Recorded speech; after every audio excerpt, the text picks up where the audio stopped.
इख्तिदार पर बैठने वाले सुनो, ख्वाजा हिंदुस्तान का सुल्तान है, उसके बाद कोई सुल्तान को नहीं मानते हो। सुल्तान हिंद ख्वाजा अजमेरी के आस्थाने पर केस डाल दिया गया। केस डालने वाला कौन है मालूम आपको? ये मेरे घर के पास दिल्ली में आकर। स्वागत है आपका हमारे YouTube चैनल आवाज़े अदनान पर। उम्मीद करता हूँ आप सब बहुत अच्छे होंगे। संभल जामा मस्जिद के बाद अजमेर दरगाह के बाद अभी एक खबर आई है। हिंदू सेना ने मांग करी है दिल्ली की जामा मस्जिद की सर्वे करने की। खैर, असदुद्दीन ओवैसी साहब बेहद गुस्से में स्पीच देते हुए नजर आए महाराष्ट्र के मालेगांव। उसमें उन्होंने अजमेर दरगाह को लेकर क्या कहा वो मैं आपको सुनाता हूं। उससे पहले बता दूं कि संभल में जो नौजवान शहीद हुए उनका भी असदुद्दीन ओवैसी साहब ने जिक्र करा और एक बेबाकी से आवाज उठाई, गरीब मजलूमों के हक की आवाज उठाई।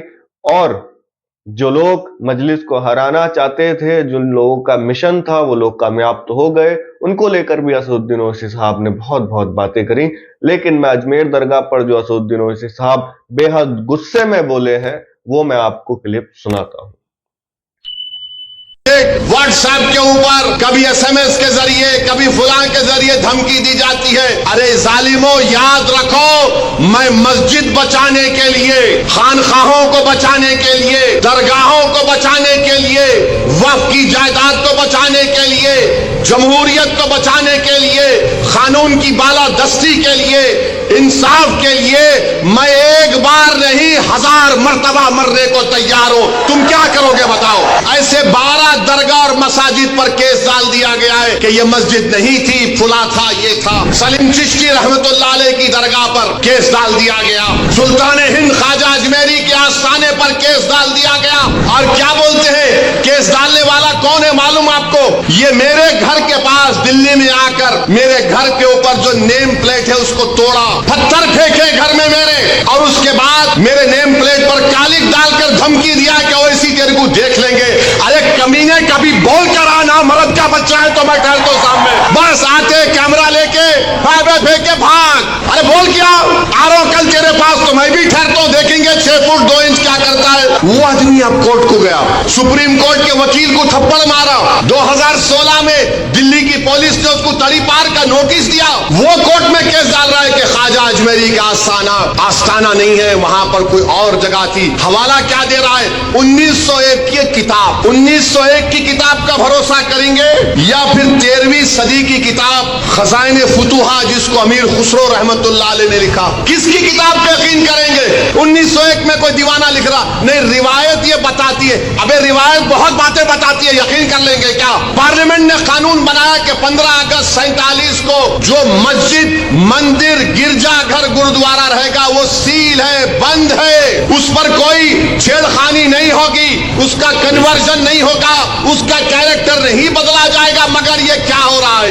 क्या हो रहा है हमारे मुल्क में? 800 साल की दरगाह ख्वाजा गरीब नवाज सुल्तान हिंद की। और सुनो, इख्तिदार की कुर्सियों पर बैठने वालों, दिल्ली के इख्तिदार पर बैठने वाले सुनो, ख्वाजा हिंदुस्तान का सुल्तान है, उसके बाद कोई सुल्तान को नहीं मानते हो। ख्वाजा के आस्थाने पर चले गए, गरीब नवाज के आस्थाने पर चले गए। अरे कौन सी किताब तुम्हारी? नहीं, वो फुरा दीवार को ऐसा खिकोरे तो उसको ऐसा रंग निकाले तो छतरी निकलती।